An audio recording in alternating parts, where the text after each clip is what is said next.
Sejumlah Menteri Kabinet Merah Putih mengungkapkan harapannya saat tiba di Komplek Istana Kepresidenan. Di antaranya Menteri Menko Hukum, HAM, Imigrasi, dan Pemasyarakatan Yusril Iza Mahendra.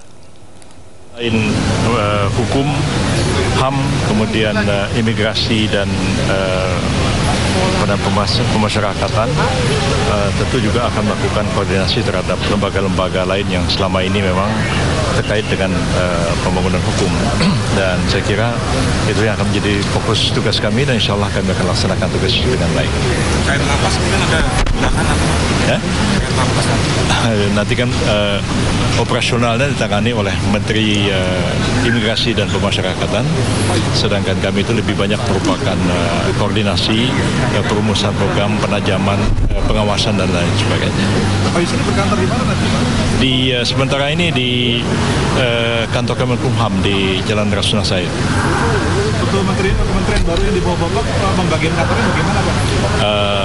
Teknis sih sebenarnya sudah dipersiapkan oleh Kemenkumham, oleh Pak Supratman beberapa waktu yang lalu, dan hari ini akan mulai menempati kantor yang baru di Kumham itu.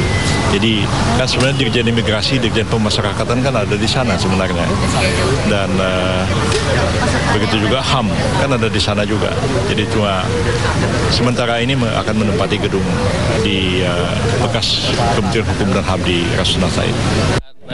Seperti kemarin saya sudah sampaikan bahwa arahan beliau adalah ya ke depan perekonomian pertumbuhan harus lebih tinggi lagi, dan kedua indeks-indeks terkait dengan kemiskinan Gini rasio terperbaiki, dan kemudian program-program yang terkait dengan lapangan pekerjaan, artinya investasi harus digenjot kembali sehingga padat karya bisa didorong. Posibilitas swasembada pangan?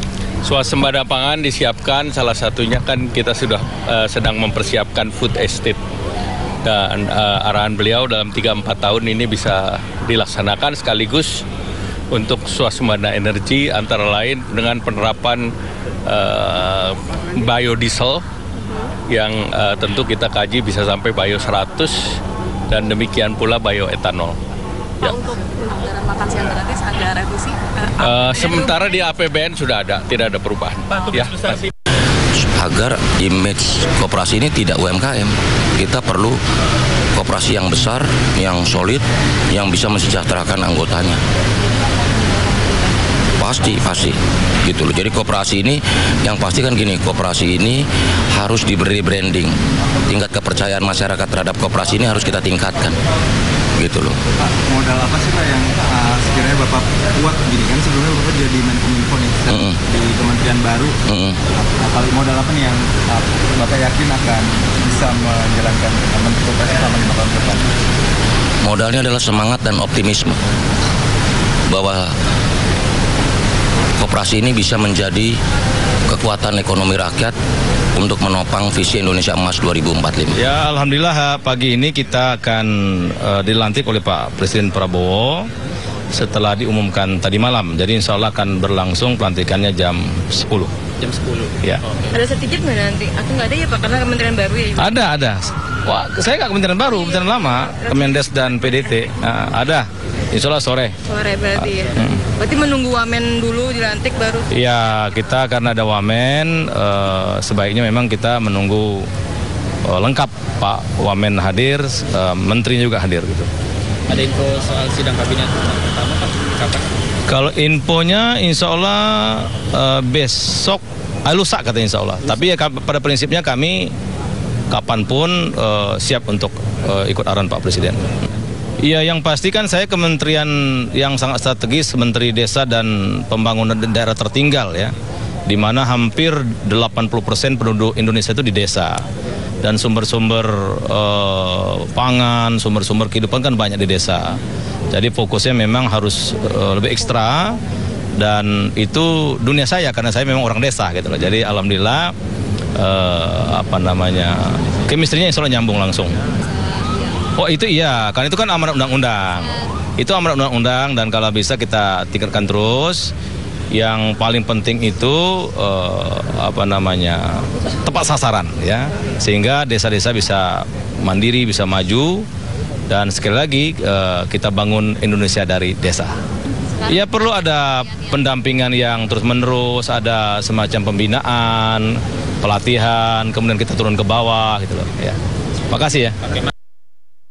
Ya Pak, dengan membentuk Kementerian Hak Asasi Manusia ini, itu sudah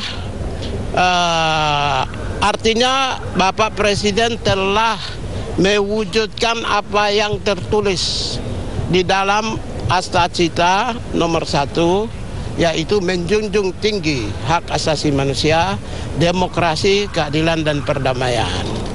Dengan demikian, based on human right, jadi seluruh kebijakan dalam sektor apapun itu berbasis pembangunan berbasis pada hak asasi manusia. Itulah yang sebenarnya yang Pak Prabowo, saya sebagai orang yang nanti akan melaksanakan kebijakan politik hak asasi manusia, maka pembangunan berbasis HAM menjadi prioritas dan sangat penting. Mau ingin melakukan kebijakan bidang A, B, C, D, E, F, tentu harus berbasis dan berpijak kepada nilai-nilai hak asasi manusia, nilai demokrasi, nilai keadilan, dan nilai perdamaian.